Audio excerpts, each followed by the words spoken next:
Hello दोस्तों, जैसा कि हमने पिछले एपिसोड में देखा था कि जियाओयान की पूरी टीम जियाओयान को लेकर के स्टार फॉल पवेलियन के अंदर इंटर कर जाती है और तभी वो लोग जियाओयान को लेकर के स्टार टावर में आ जाते हैं, जहां पे स्टार एनर्जी जियाओयान के मेरिडियंस को हील करना स्टार्ट कर देती है। और वहीं पे टीचर याओ चैन कई सारे हाई ग्रेड के हीलिंग एलेक्सर को बना करके जियाओयान को उसे खिला करके हील कर रहे होते हैं।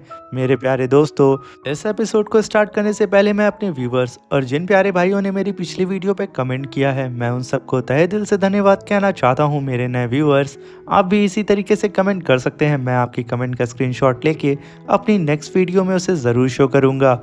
और मैं आशा करता हूं कि इस वीडियो का लाइक एम जो कि 1000 है उसे आप लोग कंप्लीट कर देंगे और जल्दी से जल्दी मेरे 1 के सब्सक्राइबर को भी कंप्लीट कर दें और अपने दोस्तों के साथ ये वीडियो ज़रूर शेयर करिएगा।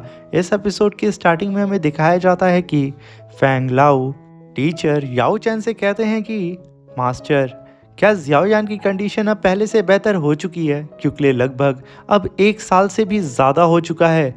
मैं ये नहीं समझ पा रहा हूँ कि आखिर जियाओयान कब उठेगा, क्योंकि आपने रात दिन मेहनत करके जियाओयान के लिए जितना कुछ हो सकता था आपने वो सब किया है, मगर फिर भी मुझे यहाँ पे कुछ रिस्पॉन्स नज़र नहीं आ रहा है। आखिर आप इसके बारे में क्या कहते हैं?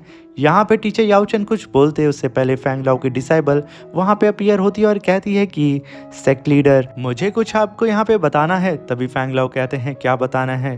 तभी उसकी डिसाइबल बोलती है कि टीचर, यहाँ पे मुझे पता चला है मेरे इन्फॉर्मर से कि बहुत जल्द सोल ऑरिजिन फ्रूट अपीयर होने वाला है एंशियंट रूइंस में। ये एंशियंट रूइंस वही है मास्टर जो कि बीस्ट डोमेन के अंदर है। जिसे सुनकर के फैंग लाओ काफ़ी ज़्यादा खुश हो जाते हैं और वो तुरंत कहते हैं कि टीचर याओ चैन, ये तो काफ़ी अच्छी न्यूज़ हमें मिल गई है। अगर हमें वो सोल ऑरिजिन फ्रूट मिल जाता है तो हम लोग बहुत जल्द आपकी खोई हुई सोल एनर्जी को रिकवर कर सकते हैं।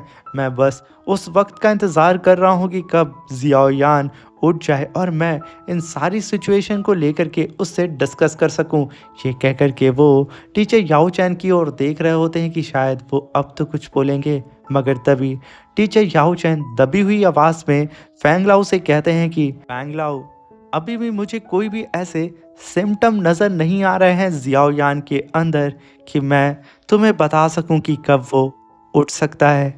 मैं भी इसके बारे में अभी कुछ भी नहीं जानता हूं और इस चीज़ को लेकर के मैं भी बहुत ज़्यादा परेशान हूँ। ये कह कर के वो आसमान की ओर देखने लगते हैं और वहीं पे फैंग लाओ अपने टीचर याओ चैन की बात को सुन कर के काफ़ी ज़्यादा अपसेट हो जाते हैं, क्योंकि लिए वो भी कहीं ना कहीं ये जान रहे होते हैं कि आखिर फैंग लाओ जियाओयान को लेकर के कितना ज़्यादा परेशान है और इन लोगों को यहाँ पे कोई भी रास्ता नज़र नहीं आ रहा होता है। तभी सीन शिफ्ट होता है और हमें जूनर को दिखाया जाता है, जहाँ पे उसका स्पाई आकर के उसे बताता है कि मिस, मैंने अपने सारे असिस्टेंट गार्ड्स को चारों ही दिशाओं में फैला दिया है, मगर अफसोस के साथ मुझे ये बताना पड़ रहा है कि मुझे कहीं पे भी ब्रदर जियाओयान के ट्रेसेस नहीं मिले हैं। जिसे सुनकर के जूनर कहती है कि आखिर सडन जियाओयान ऐसे कैसे डिसअपियर हो सकता है, मुझे उसकी ब्रेथ फील क्यों नहीं हो रही है, कहीं वो कोई खतरे में ना हो। तभी उसका गार्ड कहता है कि मिस, मुझे ऐसा फील हो रहा है कि ज़रूर ब्रदर जियाओयान इस समय ठीक होंगे, आप प्लीज़ परेशान ना हो। तभी जूनर कहती है कि मुझे पता नहीं क्यों ऐसा फील हो रहा है कि जियाओयान जस्ट हमारे पीछे जो माउंटेन है उसके स्टोन टावर में है। मुझे पता नहीं क्यों अलग अलग सी फीलिंग आ रही है। और तभी जूनर अपने गार्ड से कहती है कि क्या तुम्हें यहाँ पे जियाओयान की किसी भी फ्रेंड की ब्रेथ कहीं पे भी सेंस हुई है या तुम्हें वो कहीं नज़र आया हो, मगर उसका गार्ड वहाँ नहीं बोलता है। तभी सीन शिफ्ट होता है और हमें जियाओयान को दिखाया जाता है जो कि स्टार टावर में लेटा होता है और अपने कोमा में अपने ड्रीम में कुछ चीज़ों को देख रहा होता है, जहाँ पे कुछ पल वो अपने फादर के साथ होता है, जहाँ पे वो लास्ट टाइम अपने फादर से मिला होता है। ये सारी बातें वो धीरे धीरे कोमा में रह करके अपने ड्रीम में देख रहा होता है और एक पल तो वो अपने सपने में देखता है कि वो अपने टीचर के साथ बैठ करके बात कर रहा है, तो एक पल में वो अपने भाइयों के साथ वाइन के कई सारे जार भी पी रहा है खुश होकर के। और तभी एक पल में वो अपने ड्रीम में देखता है कि वो लिटिल फेरी डॉक्टर को देख रहा है और वहीं पे एक पल में जियाओयान अपने पुराने दोस्तों को भी देख रहा हो। तभी जियाओयान की ड्रीम में जूनर भी वहाँ पे आती है, जैसे कि वो उसका इंतज़ार कर रही हो। ये देख करके जियाओयान की आंखें वहाँ पे हल्की सी हिलती हैं और नम हो जाती हैं। और तभी लास्ट में जियाओयान की ड्रीम में एंटर करती है क्वीन मेड्यूसा। उसे देख करके जियाओयान थोड़ा सा रिएक्ट करता है और उसकी फिंगर वहाँ पे हिलने लगती है। भाई उसकी फिंगर तो यहाँ पे जूनर को देख करके हिलनी चाहिए थी, मगर सौतन को देख करके कैसे हिल गई ये तो हमें समझ में नहीं आया। और तभी जियाओयान उस पल को याद करता है जब वो दान पकौड़ा के इल्यूजन में फंसा था और वो अपने मास्टर और फादर के साथ फिशिंग कर रहा होता है। ये याद करके वो वहाँ पे मुस्कुराना शुरू कर देता है और धीरे धीरे करके उसकी बॉडी वहाँ उठने लगती है। जहाँ पे जियाओयान का ऑरा पर्पल था वो अब पूरी तरीके से चेंज होकर के येलो में ट्रांसफॉर्म हो जाता है। और तभी जियाओयान के बॉडी के नीचे उसका angry Buddha fire lotus appear हो जाता है। और इधर जियाओयान की स्पिरिचुअल एनर्जी काफ़ी तेज़ी से आसमान में चारों दिशाओं में फ्लैक्चुएट होने लगती है। जिस भी जगह से इसकी स्पिरिचुअल एनर्जी गुजरती है वहाँ पे तो नई जिंदगी खिलाती है। ये हम लोग साफ जानते हैं कि जियाओयान का अब न्यू रीबर्थ हुआ है, यानी कि नया जन्म। और तभी हम देखते हैं कि जियाओयान की स्पिरिचुअल एनर्जी जो कि काफ़ी तेज़ी से फैल रही होती है उसे स्टार पवेलियन के कुछ डिसाइबल भी सेंस कर लेते हैं। और ऐसी टेरिफाइंग स्पिरिचुअल एनर्जी को सेंस करके उनके होश उड़ जाते हैं कि आखिर ये बंदा कौन है जिसके पास ऐसी स्पिरिचुअल एनर्जी है जो कि यहाँ आसपास फ्लो कर रही है। और उसे सेंस करके हमें ऐसा एहसास हो रहा है कि हमारा फिर से नया जन्म हो गया हो। और वहीं पे हम जियाओयान को देखते हैं जिसकी बॉडी से लगातार वो येलो स्पिरिचुअल एनर्जी फ्लो कर रही होती है। और वहीं पे जियाओयान के चारों तरफ स्टार पावर की एनर्जी इकट्ठा होना स्टार्ट हो जाती है। और वहीं पे जियाओयान का 3000 फ्लेम फायर ड्रैगन भी अपीयर हो जाता है, जो कि पहले पर्पल कलर का था वो अब यहाँ पे येलो कलर का हमें नज़र आ रहा होता है, जो कि जियाओयान के पीछे आते ही वहाँ पे काफ़ी तेज़ी से रोर करता है। इसका रोर ही करना था। ये पावर को सीधा ही याओ चैन सेंस कर लेते हैं और वो कहते हैं कि ये लिटिल रैट अब उठ चुका है। ये कह करके वो टेलीपोर्ट होके चले जाते हैं और उनके पीछे पीछे फैंगलाओ और उनकी डिसाइबल भी चली जाती हैं। और तभी हम जियाओयान की स्पिरिचुअल एनर्जी को सेंस करता हुआ लिटिल फेरी डॉक्टर को भी देख लेते हैं, जो कि आसमान में उसे सेंस करती है। और वहीं पे जूनर जो कि कई सारे हर्ब्स को खाते हुए एक बर्ड पे सवार होकर घूम रही होती है, वो भी जियाओयान की स्पिरिचुअल एनर्जी को सेंस करके काफ़ी तेज़ी से वहाँ आती है। और तभी जियाओयान की पूरी टीम बारी बारी करके लिटिल फेरी डॉक्टर के पास आके खड़ी हो जाती है। सब के सब आसमान में देख रहे होते हैं। और वहीं पे लिटिल फेरी डॉक्टर कहती है कि आखिर ये कैसी स्पिरिचुअल एनर्जी है। और तभी लिटिल फेरी डॉक्टर की बात को सुन करके टीचर याओ चैन कहते हैं कि जियाओयान ने अपना ब्रेक थ्रू कर लिया है। ये ऑरा है दाओ जुन लेवल का। सच में मुझे यकीन नहीं हो रहा है कि ये 1 साल से कोमा में था और मैंने इसे कई सारे हाई ग्रेड के स्पिरिचुअल हर्ब्स और हीलिंग पिल्स को खिलाया है। इसने उन सब को कंज्यूम करके अपना ब्रेक थ्रू कर लिया। जिसे सुन करके फैंगलाओ कहते हैं कि सच में टीचर, जियाओयान ने यहाँ पे दाओ जुन लेवल पे अभी जो ब्रेक थ्रू किया है ये सच में इसका स्पिरिचुअल ऑरा बहुत ही ज़्यादा ख़तरनाक है। ऐसी स्पिरिचुअल एनर्जी आज तक मैंने कभी सेंस नहीं की थी। इनफैक्ट हमारे स्टार फॉल पवेलियन के अंदर कोई भी ऐसा एल्डर नहीं होगा दाओ जुन लेवल का जो कि यहाँ पे जियाओयान का मुकाबला कर सके। और तभी जियाओयान का ड्रैगन वहाँ पे रोर करना शुरू कर देता है और चारों दिशाओं में जियाओयान की स्पिरिचुअल एनर्जी घूमने लगती है। और तभी उसका ड्रैगन जियाओयान के चेस्ट के अंदर जा कर के समाने लगता है और आसपास की स्टार पावर की एनर्जी को भी लगातार अपने अंदर कंज्यूम कर रहा होता है, जिसकी वजह से जियाओयान के चारों तरफ अलग सा ही ऑरा घूमने लगता है। और धीरे धीरे करके यहाँ पे जियाओयान का लुक चेंज होने लगता है, जहाँ पे जियाओयान के जस्ट पीछे एक रिंग अपीयर होती है जो कि जियाओयान की तीनों ही हेवनली फायर से मर्ज होके बनी थी। और जैसे ही जियाओयान वहाँ पे अपनी आँख खोलता है सब चीज़ें जैसे थम जाती है और उसके आसपास पूरा आसमान क्रैक हो जाता है और आसपास की सारी चीज़ें वहाँ पे हिलने लगती हैं। जियाओयान की स्पिरिचुअल एनर्जी जहाँ पे भी फ्लो करती है वो सारी चीज़ें शीशे की तरह हमें टूटी हुई नज़र आती है, यानी कि आसमान में इस कदर का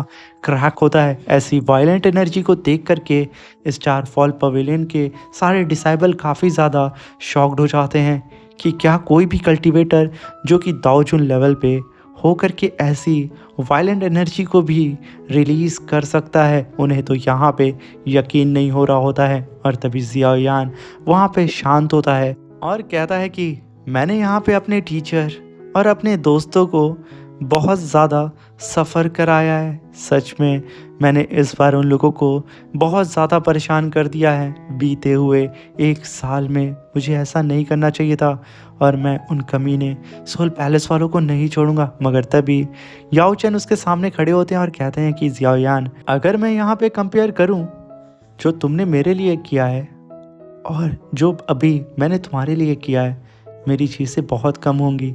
तभी जियाओयान दौड़ते हुए तुरंत अपने टीचर को जाके पकड़ के कहता है कि टीचर आप ठीक तो हैं ना?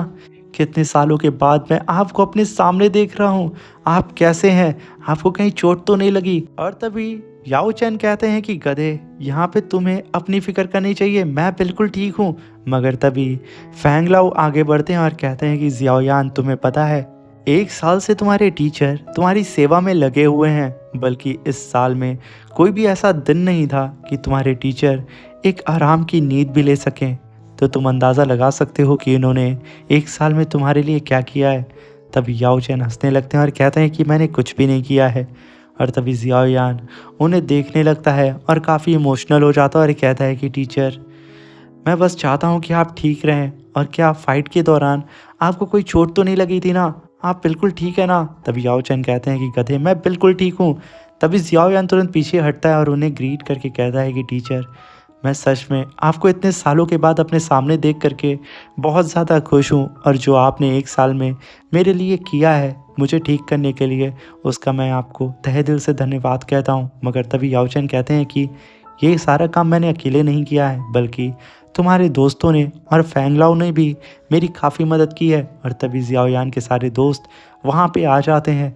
जियाओयान अपने दोस्तों को देखता है और काफ़ी नम आँखों से उन लोगों को हाथ जोड़ करके ग्रीट करने लगता है और कहता है कि दोस्तों, तुम सबका बहुत बहुत धन्यवाद कि तुम लोगों ने मेरी इस हद तक मदद की है और तुम्हारी वजह से ही आज मैं हील हो पाया हूँ और मेरा एक नया जन्म हुआ है। जिसे सुनकर के जियान कहती है कि ब्रदर जियाओयान, क्या बात है कि आप बहुत ज़्यादा यहाँ पे पोलाइट हो रहे हैं। इतनी भी पोलाइट होने की ज़रूरत नहीं है, जैसा कि आप ठीक हो चुके हैं और मुझे बहुत ज़्यादा भूख लगी है, इसलिए प्लीज़ टेस्टी टेस्टी बिल्कुल रिफाइन कर देना। अब तो आप दाओजुन लेवल के कल्टीवेटर हो चुके हैं, आप प्रमोट हो गए हैं। तभी वहाँ पे सब के सब वहाँ पे हंसने लगते हैं और तभी जियाओयान अपने टीचर की ओर देख के कहता है कि मास्टर, मैंने ऑलरेडी 3 फायर को कॉन्कर कर लिया है। अब मैं इस लायक हो चुका हूँ कि आपके लिए मैं एक बॉडी को रिफाइन कर सकता हूँ। तभी याओ चैन कहते हैं कि जियाओयान, इस टॉपिक पे फिर कभी हम बात करेंगे, ये इतनी भी इम्पोर्टेंट टॉपिक नहीं है।